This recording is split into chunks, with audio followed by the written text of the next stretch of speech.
Let's take a minute to talk breast fat grafting and who is a candidate and who may not be a candidate for this popular procedure. What is breast fat grafting? Breast fat grafting is exactly what it sounds like. We actually take fat from another area of the body, usually the abdomen, what we call the flanks or the sides, and even maybe the back or inner thighs. And we perform some liposuction, we process the fat and then re-inject it into the breast. It can be a good way to add some volume to the breast without an implant. Now, what are the downsides to this?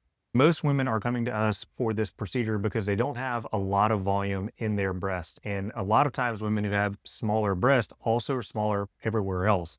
In other words, they don't have a lot of fat to transfer.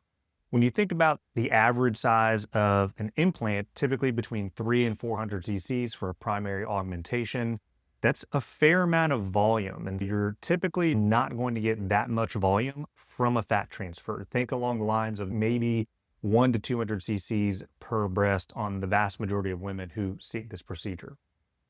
The other downside is going to be, even though the fat gives you volume, it doesn't give you a lot of push or pressure in the upper pole, meaning some women could be a little bit dissatisfied with the cleavage that they get from fat transfer.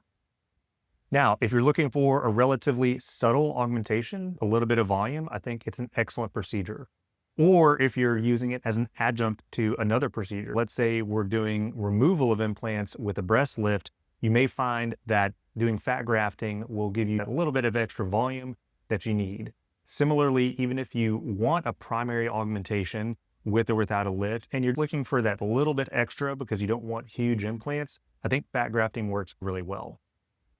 However, in general, I would say that as a primary augmentation method, you're going to get much better results, generally speaking, with an implant than you will with fat grafting alone.